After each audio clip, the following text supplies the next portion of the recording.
Welcome to the Migration Matters Festival. I'm really excited to be part of this event, this major festival, and it gives me great pleasure to be here with two beautiful, intelligent, creative friends of mine. So we have Yasmin and Maria who are joining us.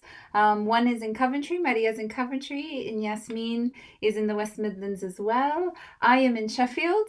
I am sitting here with my 16-month-old because she is not well. So you might see a little head pop in and out or hear a little sound. But yes, she hasn't been well all week. So she is joining me because she needs extra cuddles. So yes, and I think that kind of sets the tone for the day. The way I'm Rosa Cisneros, we'll be talking about different projects that have been family focused and family friendly, and also ensuring that co-creation is a big part of the material that we are creating, the visuals, the films. But still very important topics and discussions, and looking at, social, political, cultural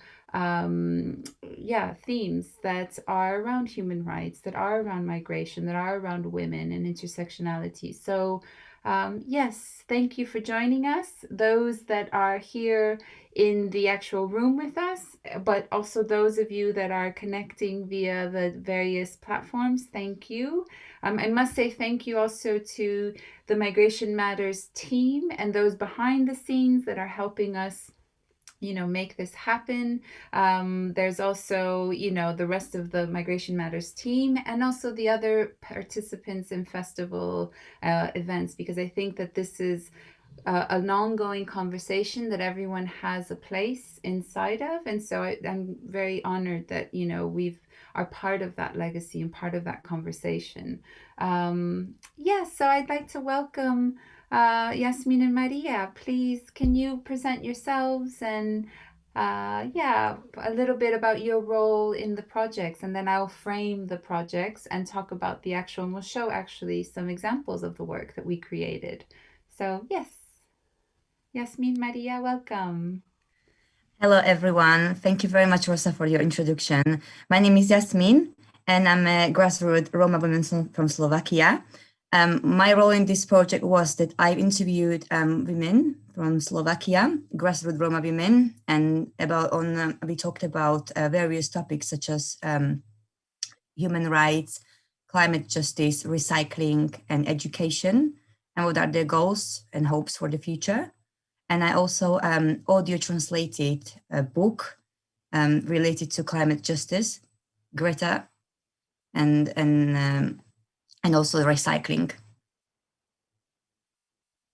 That's right. Thank you. Thank you, Yasmin. And Maria, hello, hello. Hi everyone, and welcome to the Migration Matter Festivals. We are very happy to be here and very grateful that our voices can be heard. So my name is Maria. I'm a Romanian based in Coventry. I've been living in Coventry for 5 years now. I have a background in media production and marketing, and my projects are usually large-scale projects with a cultural and educational focus. A little bit of research jobs, little bit of dance practices, little bit of everything. So my values are trust in humanity. And I believe that if we do have tools to make our voices heard, we should use them. In my case, I'm using audiovisuals, graphic, and everything digital to make a statement and to tackle anything, actually. So, yeah. Thank you for having us again. Thank you, Maria. Yes, so I think it'd be good to maybe frame. I'm Rosa Cisneros. I wear several hats. Sometimes I'm an artist or a dancer or an activist or a researcher. And all of those in some way kind of intersect and connect. And I'm quite fortunate that through Coventry University, which is my academic kind of professional, one of my professional jobs, I'm able to bring in my culture, the Roma culture, but also topics that are important to me around climate justice and education. Even though I sit with it at the Center for Dance Research within Coventry University, I am able to, yes, I've had the support to bring in those important themes and topics, and also it's a very family friendly environment where I have been able to bring in my daughters to events, and that's a big part of the Roma community, our families, and it's I think people who know me know that I work a lot, but also because I also include my personal kind of, there's a blurriness in there between the personal and the professional, and I'm very aware of that. But that's okay for me. That's how I work. That my daughters, I could have said, well, I was in A&E all night and my daughter's not well and I'm not going to come today. And I'm sure that the team would have understood that. However, I also feel that there is something to saying, well, no, yes, it's not ideal, but my 16-month-old must join me because she's not well, and we'll see how it goes. And I think that is just an example of the resilience of the Roma community, of migrants, and there's something about making a decision to look or hope for a better tomorrow. And that might be either physically looking or physically looking for a space to educate yourself, physically looking for a different school for our children, or for ourselves. So that I think is a big part of the work that I do at Coventry in my personal life and my kind of activism and volunteering work. And fortunately, I'm able to also be surrounded by other creatives and women that also have a passion for change and for celebrating humanity and celebrating people for being, with all of the messiness and complexity that we all are. At Coventry, I am running one project that is the Erasmus Plus project, the Nephili, which is around. Actually, I think what I'll do is I will share my screen and you can see some visuals. So can you see that? Yes, we can see it. Okay, let's do the slideshow. Yes, me too. So yes, the title of this event is Co-Creation, the Roma Recycle Reuse Reimagine Project and the M8 Not Invisible campaign. So the March 8th campaign that we will be speaking about as a kind of final campaign that we did has a story and a backstory, as I think a lot of what's been the festival is aiming to show is the human, those stories. And through that storytelling, then we're able to look at these complex issues. So yes, the Nephili project is an Erasmus Plus project that looks at supporting and empowering. Although I'm not great, I don't really like that word. I prefer the word agency. Supports and empower women's autonomy through non-formal learning exchanges. And what that means is just life learning, looking at the skills that women that maybe haven't had formal schooling and qualifications, how can we support them and validate that knowledge? Because it is an important knowledge. There are various cultural and traditional jobs that aren't valued. And so the project is looking at how through policy, but working alongside grassroots women, whether that's migrant or Roma, doesn't matter, how and what's important. And so what is the toolkit and the guidebook what should that look like? So at every point of the project, we are engaging with grassroots Roma women or migrant and Roma women. We highlight Roma women as a target audience, one, because of my background, but two, because it's one of the, or if not the most discriminated community in Europe. It's the most misunderstood community in Europe. Anti-Gypsyism and Romaphobia is real, and that manifests itself in a number of ways, both within kind of the day-to-day. It's there, even here in the UK, there's a lot around the Gypsy Roma traveler community, and whether laws that are saying you can't travel, or for the Roma community, there's a lot of stigma and unknowns. So what we're trying to do with the project is to celebrate those alternative ways of being and those jobs, and validate them so that the women can re-enter or enter educational systems, or um, find work. And the other project that kind of sits at the intersection of the M8's campaign is the Roma Recycle, Reuse, Reimagine project. And this is supported by the Seasons for Change, and it's a commission, and that was with my artistic side, that I was commissioned to create a children's book, working with other Roma families throughout the UK, to design a children's book on climate justice and what that book should look like, from everything from the visuals to the narratives. And so Maria and I have a very long history of working together in various projects. So I said, hey, would you like to help kind of come join me for this journey? And she said yes. And I said, as you know, I have an idea. And then we actually hit the ground running, and then we see what happens. And that kind of flexibility, we'll talk a little bit about that later, but that flexibility of having an idea but then letting the flesh and bones to kind of shape that is a big part of the co-creative method that we've used. So having said that, I think I'll stop sharing now. And yes, Tom, could we have the Grow and Glow film, please?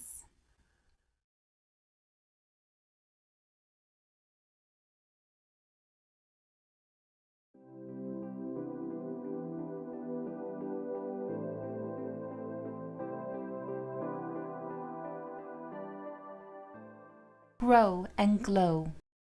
Orange the world. Fund, respond, prevent, and collect. The UN Secretary-General's Unite to End Violence Against Women campaign is a multi-year effort aimed at preventing and eliminating violence against women and girls, and will focus on amplifying the call for global action to bridge funding gaps, ensure essential services for survivors of violence during the COVID-19 crisis, focus on prevention and collection of data that can improve life-saving services for women and girls. Why we must eliminate violence against women.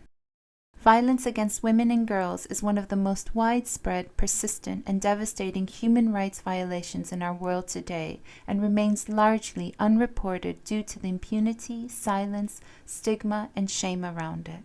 Let's change this. Grow and flow.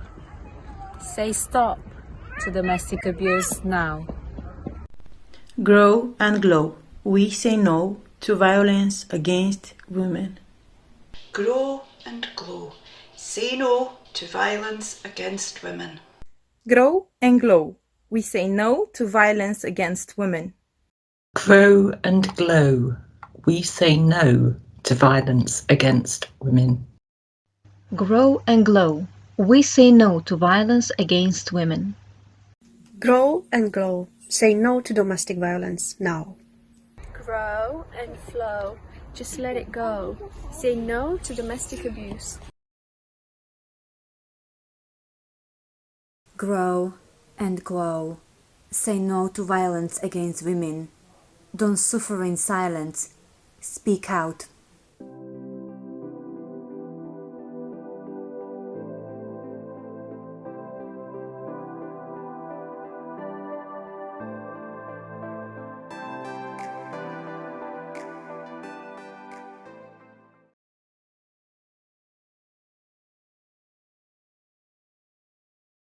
The November 25th Violence Against Women campaign that was led by the UN. And so it's important for me to show that film, because that was directly linked to the Nefeli project. And in September, we had a week-long training for women from various profiles, and invited them to join the week and to learn different principles and methodologies and different ways of working, and to offer them a training that they then could have a certificate, and that was a CPD certificate, and they also received a Europass certificate for that time. And Yasmin was one of the women that was part of that training and participated, as were many of the women that were in that film.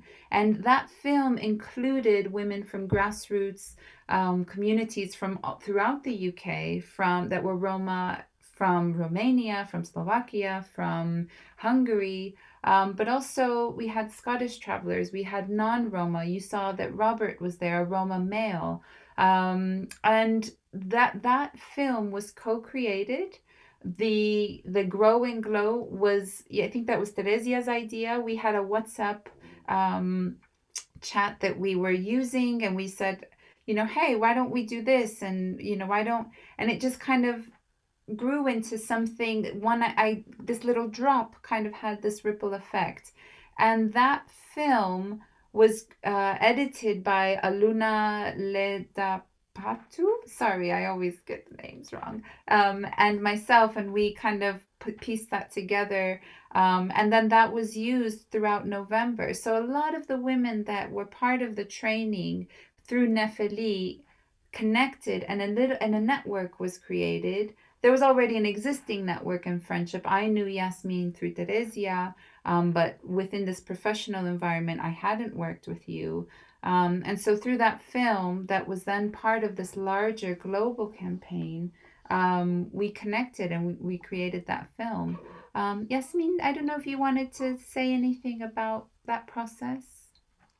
Yes, thank you very much, Rosa. Yes, so just like you said, it was Teresia's idea to create this. It was her slogan, Grow and Glow. She was the first one to come up with, to basically highlight the importance to break the silence, especially in our community when it comes to domestic violence, because it's a very prevalent problem, unfortunately. Many times it's perceived as a tradition, but it's not part of the tradition whatsoever. That's why it was really good and very important to create this campaign, to break the silence, to highlight the problem, and to show the women that they're not alone. And there are other Roma women who understand, and not just Roma women, than everyone else. And there are resources available to help them to break that silence and not to suffer in silence anymore. And it was a great pleasure for me to be a part of this campaign, to be able to spread that message throughout the social media everywhere. And I think afterwards, then you, Teresia, and a few other men and women then created, I think, 4 series where you guys then talked about it in Romanes on a kind of Romanes channel that was in Romania, but also in different countries. Is that right? Yes, that's right. So basically, this was hosted by Janko. He's a grassroots Roma man from Romania. And from actually, he's got some roots from Hungary as well. Unfortunately, I had some technical issues on that day, so I was not able to join properly, but I'm still there. I was present. Yeah. Yes. Well, we were talking about what is, we have to stop domestic violence. We have to spread the message. We have to talk to people. We have to educate the people. We have to basically, highlight that it's not part of the tradition and it's not acceptable. And, the perpetrators will be prosecuted. And it's good we spoke about that because, unfortunately, in our community, it's such a prevalent problem that people take it, as normal or granted, that it's not a problem at all. And, the women, they're very scared to break that silence, to come out with this problem because, unfortunately, UK is fortunately is one of the countries who help when the women comes with this problem. They help, they openly welcome the women, they solve the problem, the police, they act upon this problem, when the women report something, but unfortunately, this is not the case in all of the European countries. In many of the European countries, there is a lot of discrimination going on, and many times when the women come to the police station to report the problem, they're being disregarded and discriminated against. And that is one of the biggest problems why they don't want to speak. And also because they think it's normal, but it's not normal. It's not part of this tradition, of this culture at all whatsoever, and is unacceptable.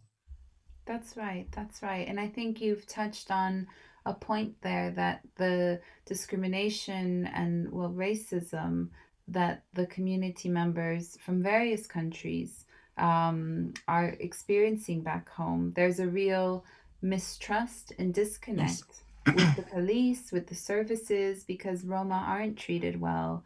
We're not respected. We're seen as second class citizens, and maybe a member state might have a law, but then that law isn't put into place or isn't, so again, there's lots there that is a reality. So then when a community comes to a country like the UK, there's a lot of mistrust that is there with the police. And I think that that's one of the things that, well, events like this, but also some of the activism work that we do with trying to educate services, teach them about the community, put a face and a name to the community, so that it's not this, ooh, scary Roma, this is what they do, because that's the other thing. Oh, that's their traditions.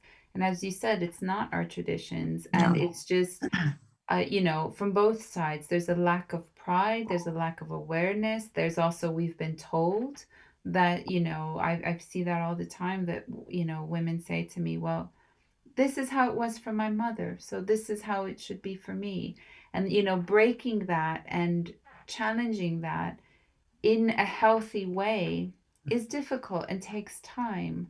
But, that's why though, also it's important to have these campaigns in different languages. That's the other one. It was in Romanes. Can you talk a little bit about Romanes and what that is and your dialect? And so it was really good that we did that meeting in Romanes, because I think there are many people, many individuals who cannot speak fluent English. And that's why it was very important that we did that in Romanes, so that everyone can understand and feel included, especially those individuals who cannot understand English, to be able to spread the message more widely, because this message is not only to empower the women, to show them that there are resources available, that they can break the silence, they don't have to suffer in silence, but also very important to deter the perpetrator from doing this, to show them that they will be prosecuted, that this is not acceptable. That's important, because that's the second message of this campaign, what I believe. And yes, Romanes, so Roma language, it's a very colorful language, to put it this way. It consists of, I would say, over 1,000 different dialects, and not just dialects, sub-dialects, because each of those dialects got different sub-dialects. That's what makes it even more complicated and complex. So, for example, in my country, in Slovakia, we have about 8 different dialects and many other sub-dialects. It depends from what part of Slovakia you come from, and that is in many other countries. So it is a very it is quite a complex language, but we could all still understand each other. Like during this session, there were every single member of our conference, of our session, was Roma, grassroots Roma person from different part of Europe. Yeah, I think 2 of them were from Romania, but the rest of us were from different parts. So we spoke the same dialect at all. Yeah, that's right. 2 of them. So, but it was really interesting because we could still understand each other. Obviously, there were a few words we weren't sure about, but we could still have a conversation. Yes, yes. And I think just for those of, listeners that aren't maybe fully aware of that Roma history, the Roma community comes from North India and Rajasthan, and through the Muslim expansion, the community then started to migrate, and it has migrated and settled and continued to move in some cases to various European countries, gone through North Africa, traveled even into Latin America, the US, and each, you could say that there's a Roma umbrella, but there's also different strands. So it's a very diverse community, because it's also, wherever it's settled, it's taken some of the traditions from that host country, and it's kind of interpreted them and made their own traditions, but also given a lot back to that country. And so, we see a lot, I think, there's Spanish Roma, we would say Gitanos. So that's another thing. Language is very kind of fluid. The correct term would be Roma for Eastern Roma, but here in the UK, you hear a lot of Gypsy Roma traveler. So Gypsy and traveler are different ethnic groups. And that is a term that is used here in the UK. In other parts of Europe, you might find people that will say gypsy is a derogatory term, therefore you don't use it, and ask to be identified and to use the term Roma. Other people might say, I use Roma, I feel fine, that's how I want to self-identify. For me, however people want to self-identify, that's fine. So, but that's just kind of an anchoring for our listeners to learn a little bit why there is Slovak Romanes, Romanian Romanes, or a lot of the families I know will say, I speak Gypsy. They won't say Romanes, they'll say, I speak Gypsy. And they're different. In Spain, people don't speak Romanes. So I do not speak Romanes. I've learned things here and there from just working. But the reason we don't is because it was outlawed. And people were not allowed. Can you imagine that you would go to jail for speaking your language?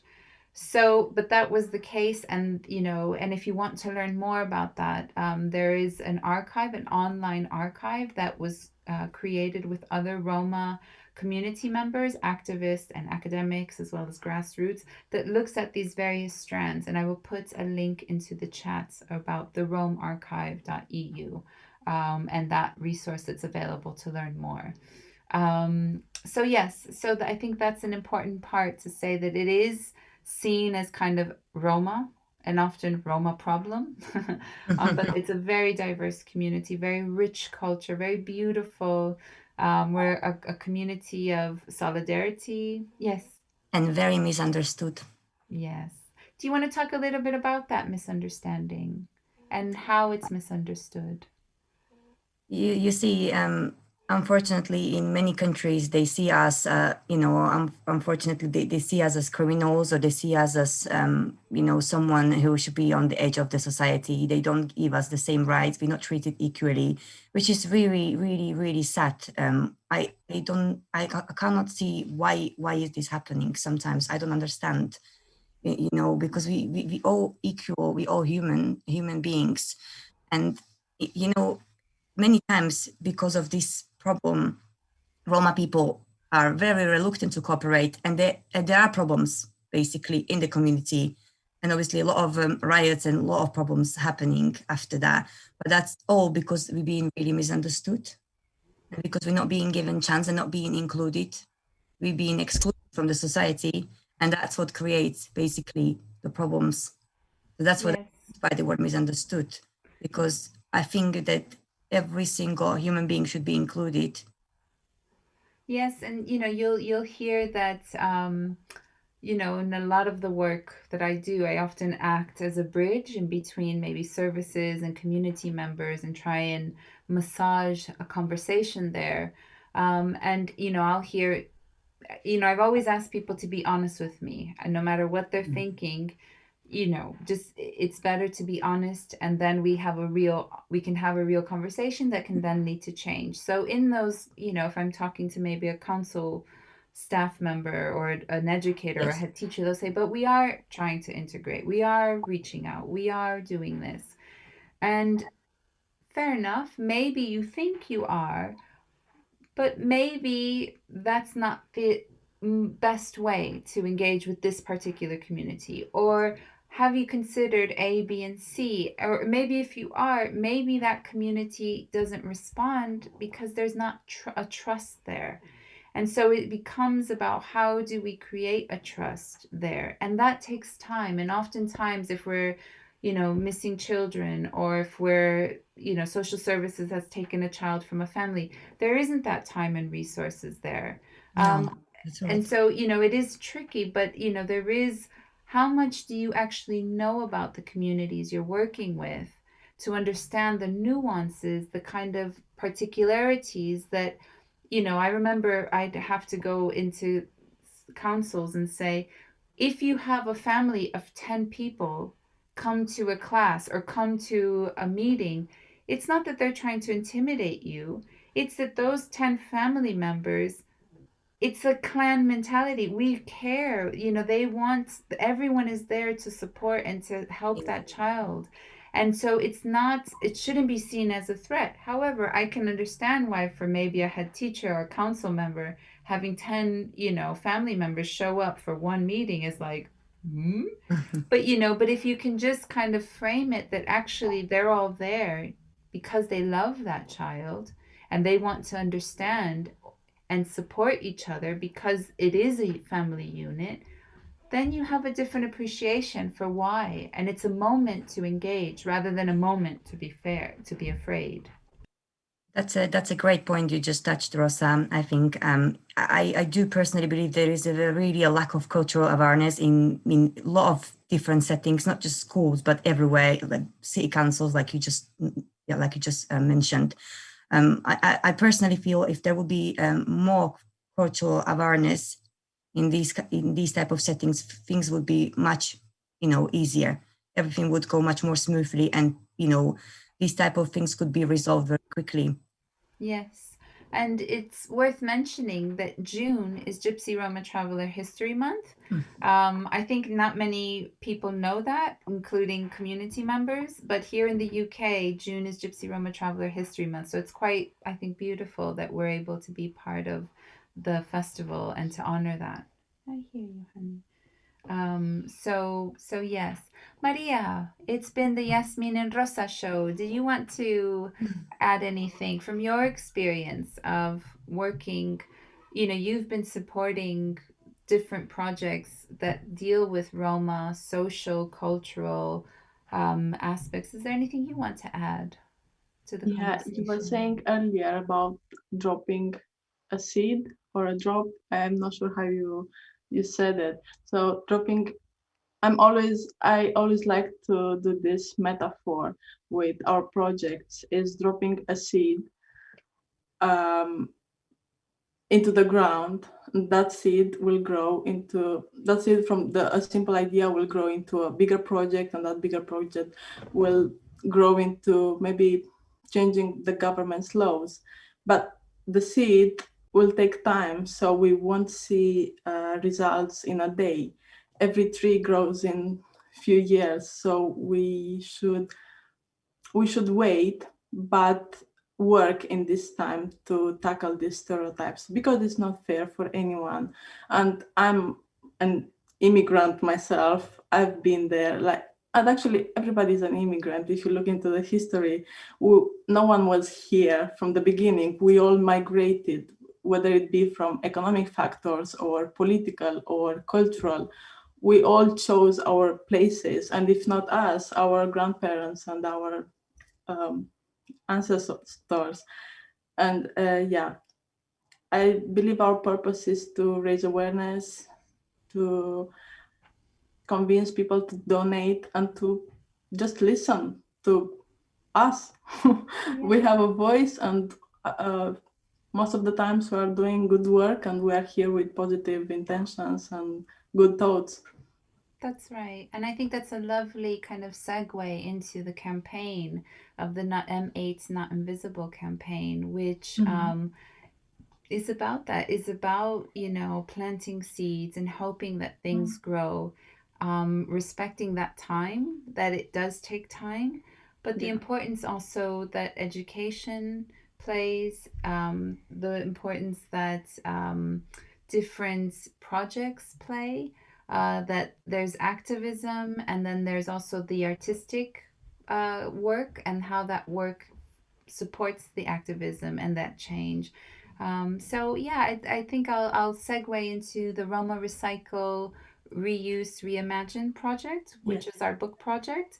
I love this project. I mean, I love all my projects, but I really, really love this one because it's challenging in so many ways. It was commissioned during lockdown, so everything that was it was commissioned prior to lockdown, but it then had to happen during lockdown. And so everything that we wanted to do body to body and workshops and working with the families had to move online. And that online, highlighted the digital gap that many community members face. Not everyone has internet, not everyone has, device. So during lockdown, that became very, very visible.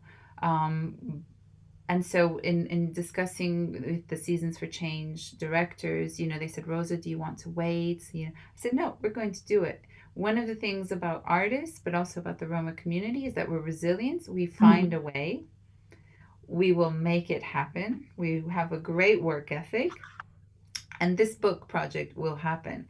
And so we rethought it, and but again, that reliance on the community and trust and support. And I think that's a big part of the Roma community, is that network, that, in reality, I've never actually physically met Yasmin body to body. But that's okay. I feel so connected to her through the WhatsApp, through all of our conversations, through these experiences. And I think that speaks to the power that art has, and why the digital is a really important place as well to create and to connect.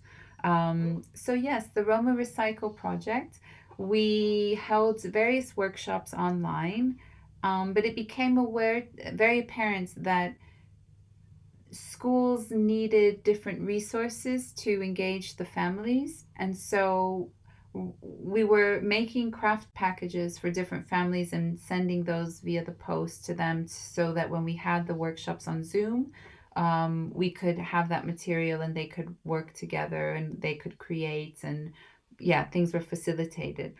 But it also it was very clear that that was limiting. And so we wanted to reach a broader audience. And some of the books that I was buying for the craft bags, I wanted to have those be readily available online for teachers and schools to use, but also for the families. And so, but also I'm aware that not everyone reads, not everyone speaks English.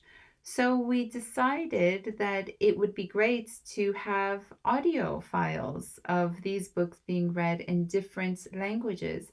So hence Maria and Yasmin kind of taking on that role and translating 3 books into, each of those 3 books were for different age groups. And those were then translated into Slovak Romanes and Romanian. And the books sit online. I have clearance. I had to contact the authors and the publishers, and I told them about the initiative. And at first they were a bit like, but wait, we're losing money, basically. And then but then they realized, actually, this is really powerful and it's a great way to get the work out. And they said yes. And so, yeah, I think it's, and the 3 books, I should say, were also linked to climate justice or recycling in some way. So yes, Maria. Yeah, I just wanted to know that this process was a bit intimidating and a bit weird at first, and I couldn't understand, me being involved in it. So I can imagine how others were feeling about it.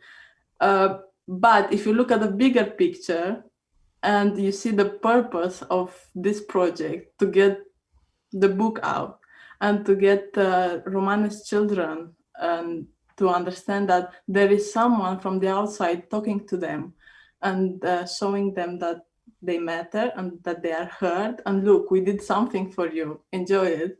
I think this is such a beautiful project. Yeah. Yasmin, did you want to say something about your process of translating the books into Romanes, but also recording it? So it was your voice that recorded, and then you sent us the audio files, and then Maria visually connected it, etc. Yes. It's also one of my most favorite projects, Rosa. I really enjoyed to take part in this project and to help to facilitate, to provide the audio translation of both of the books. I really enjoyed those books myself. I think they are amazing, and they touch, all the climate justice and the problem of, non-recycling and how important it is to recycle.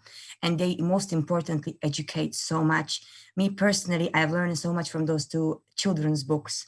And that's why it was so important to translate them in audio, translate them into these two languages, because that can educate people and help them to understand why it is important to recycle and what does it do to our planet. Because very sadly, there is not just enough education around this topic, unfortunately, especially in European countries or in the country where I'm from, and especially when it comes to Roma communities. They are sadly most of the times very uneducated, especially around this topic. And I think that this is a great thing what we could do to translate it into Roma language and into Romanian as well, to help them to understand how important it is to recycle and why is it important. So it was an absolute honor to be part of this project. I really enjoyed it. I was first really worried that how they're gonna like my voice, if they're gonna like it, but I just said, let me just try and let me see. But I really enjoyed it so much. Yeah, no, and it was, Maria and I have done lots of kind of voiceover work in different communities, and we both were like, she has such a great voice, the way you read, the intonation, there was a real love in there, and it brought the story to life, the various stories to life. And I do remember though having a conversation with you about, some words weren't in Romanes, like recycling, different. So, that was again a cultural kind of, yeah.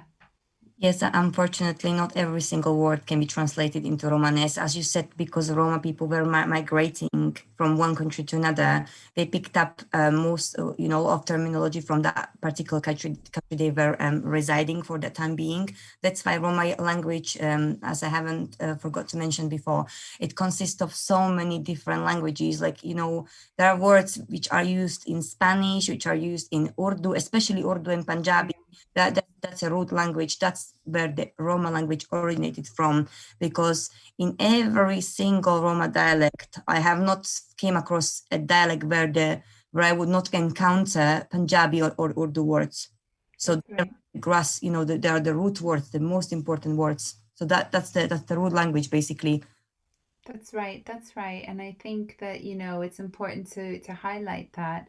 And you being from the community, it was important that we have that insight, and that there's, how can we make this work for the community so that the community wants to listen, the community wants to engage with the material, not just let's translate some books, that it becomes something actually meaningful and reused, because it makes our goal was not to just create stuff for us to say we've done it. It was so that it can go out into the world and be found and reused and educate and start to change and plant those seeds. And I think it's important to say that some of that has actually started to happen. Maria and I are very active on social media. Well, me on Twitter, and she does more Insta and the rest of it. She's younger than me, so of course she would. And we were copied in a tweet from a school, Mendy Primary in Wales.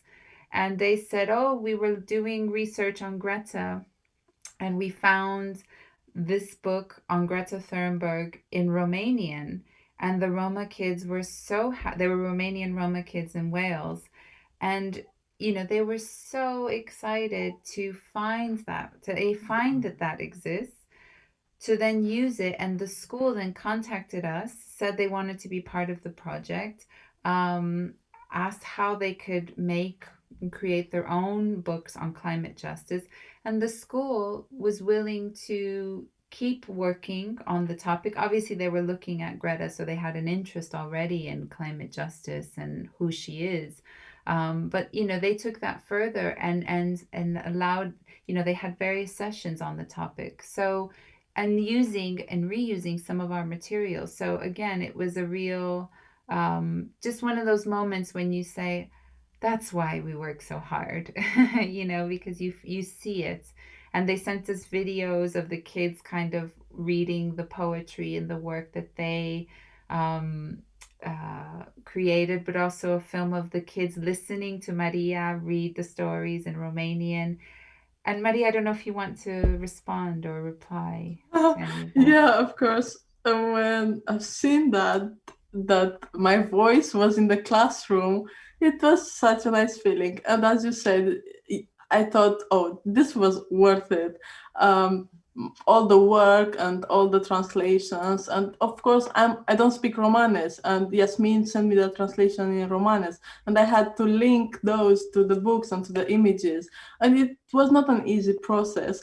But obviously, when the children were so happy to hear their native Romanian language on internet, and yeah, it was such a nice feeling.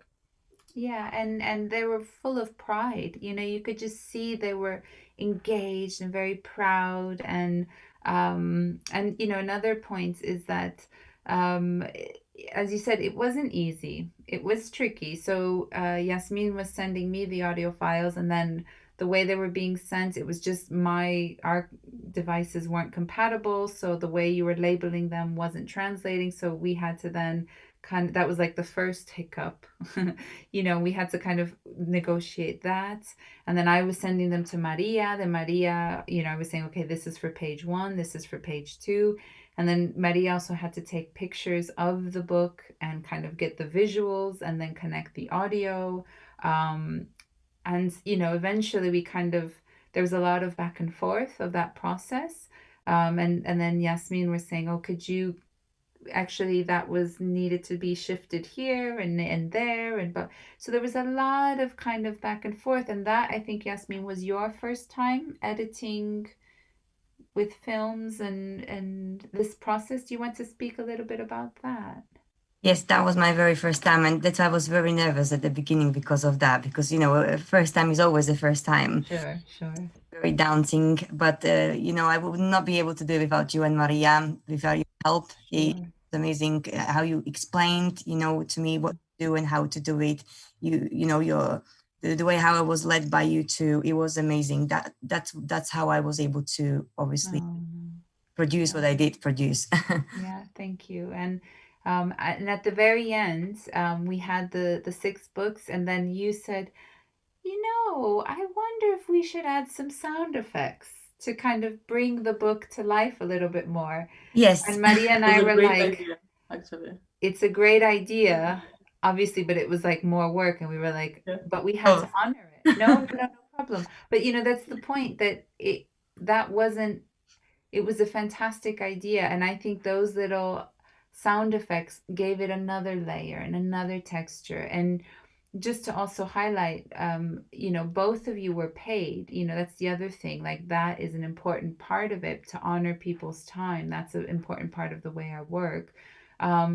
But the amount of time that you put into the project, I know that the fee that I offered was not covering that. But each of you did that with love and were committed to getting it right. And that kind of getting it to what felt right for us as a team to put out into the world was well received by the families. And I think this Mandy primary example is just one. You know, I've had other people say things to me. I don't know, Tom, if we can maybe have and show the films and just give a little bit of a flavor to what we've been discussing.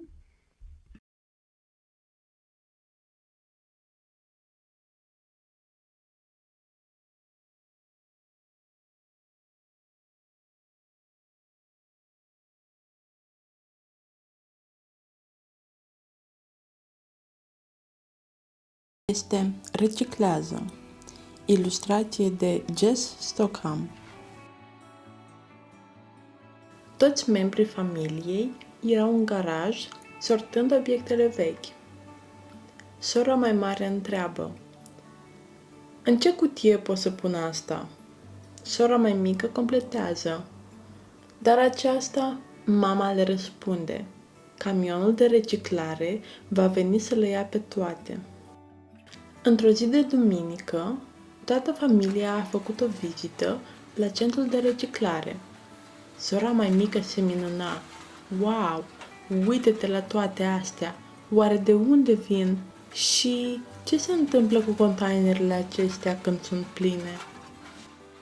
Mai apoi, mama, cu cele două fiice ale sale, au mers să sorteze hainele.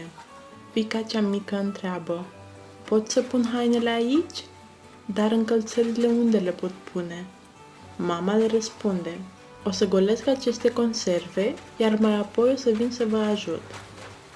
După vizita de la centru de reciclare, So you get a sense of the books, and this then led to us wanting to do more, and that's where the M8 campaign came in, where we were then, I think Yasmin, you said, I want to get these books, or is there a way we can get my family back home in Slovakia involved?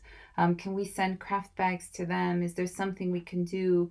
And I said, okay, let me think. And then, we just kind of thought, well, maybe March 8th, International Women's Day is coming up. What can we do? And I asked you to go back and speak with the women, your family and the women there. Ask them to think about these questions around what education means, recycling, climate justice. And in that process, you also sent us photos.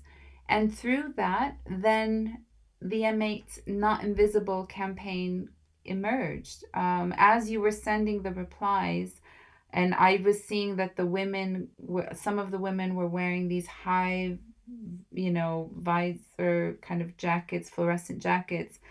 It was so clear to me, there was a level of poverty, that was very kind of apparent in the pictures. But then also that the women were speaking. So there was this invisible, visible kind of tension there. And I said to Maria, Maria, I got an idea. And she said, okay. And, I think it was like 11 o'clock at night. And then we just started kind of talking. And I said, look, Yasmin is getting this information and has asked this. And I want to do something. Do you think we could what do you think? And then Maria said, okay, leave it to me. So the material Yasmin was sending to me, then I sent to Maria, and then we kind of created a WhatsApp group, or we used our WhatsApp group to kind of keep talking. And Maria came up with these visuals that I will share now. Can you see? Yes? Yes. Yes? Okay. Yes. Yes, honey, I hear you. And these were the visuals, and it was the exact questions and replies from the women. Some were your family members, Yasmin, that's correct, and children from the community. And, we talked about colors. The color scheme we wanted to use, purple felt important because it was for International Women's Day. Having the name and the age was also important to us because this idea of not invisible, and also typically when Roma are, or looking at poverty, or, it's always kind of a very specific image. And so we wanted to, I think there's an example. Is this your sister, Yasmin? No, this is not my sister. This is my friend. Okay. Unfortunately, my sister, she wasn't feeling comfortable about putting Okay. her picture due to the poverty. Sure. Very comfortable. But so this is, I think, an example of, that reality of their reality living back home, but also we wanted to not hide that, but also not, let's say, that be the focus, that there's still a vibrancy to the voice. There's still something very powerful here to look at that is being said. And so, there was a kind of balance there that we needed to strike, that Maria helped us kind of do with the color scheme, also the Roma wheel. And Yasmin, this was your idea. You wanted to do this, so I don't know if you want to speak a little bit about that. Yes, thank you very much, Rosa. Yes, so this was my idea to do this, to interview these individuals. I specifically aim to interview individuals who were from the most disadvantaged parts of Slovakia and most marginal parts of Slovakia, who are often invisible and voiceless. This was actually Maria's idea. I remember, to highlight that Wiser West, and I think it was an amazing idea. I could never come up with something like this, and that just even gives even more importance to the fact that we are not invisible. They are not invisible. No one is invisible. Everyone is visible, and we all got a voice, and we all can speak. And this interview, what I conducted with these two individuals, it really empowered them and gave them a hope that they can be heard, and gave them a voice, and that that joy what they lost before, and the hope that they will be heard and people will listen to them and people are interested what are their opinions and their answers to these various questions. And one of them was my sister. I interviewed her because I knew that she had a lot to say. And another one was my friend Petra. I also interviewed her. They both contributed as much as they could to our campaign, and they answered all of the questions what we had very in a detailed way, as much as they could, and it made them feel really empowered that they are important. And they also were aware that this was going, as you said earlier, your sister wasn't comfortable with it being online, but still wanted to share. And I think that's important to say, that consent and that ethical consideration is very important to us throughout the whole project. I told them in advance that if they are happy to be interviewed, then obviously this will be published, and they were really happy about that. And they were actually, very excited about being interviewed because it never happened before. They were never heard before. The only thing was, everyone else was happy to take with their pictures being taken, but my sister, she wasn't feeling comfortable. So obviously I told it's not a problem at all. But I was very happy that I was able to obtain these two interviews because I think they're very profound and very important, and gives a hope to other Roma women that actually, yes, you have a voice, you can talk, and people are interested in what you say and what are your opinions, and there is a help available. That's right. And we're coming up to the hour, I'm aware, Tom. But Maria, if you had any final kind of comments or something on the process of the M8's Not Invisible campaign. I just wanted to mention about what Jasmine was saying, that it's so easy from us to make these people feel that they are heard. I mean, it just took a phone call and asked them a few questions. And I felt this process is so easy, and we oversee this somehow. Yeah. And this is not supposed to be like this.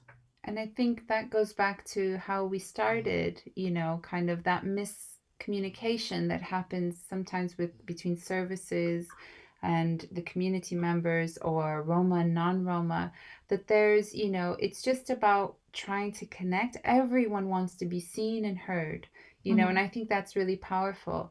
And the last thing we want to do is to go into a space and be judged, and it's actually it's much easier than we think, so I think that's a really great point, that, okay, yes, you have skills and resources, as does Jasmine, and we each kind of bring our own strengths to the kind of table, and together then we're able to come together and create something like the M8 or the Grow and Glow. And I think it's a method, this idea of co-creation, and that everyone has strengths and weaknesses.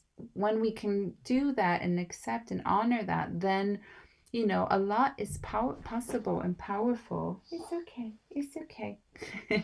So I think that, I know we're coming up to the end of the hour. I just want to encourage people to, if there's a community, we all have our prejudices. If there's a community that feels slightly kind of foreign to you or misunderstood, the internet is available to us. So there's a lot of information out there.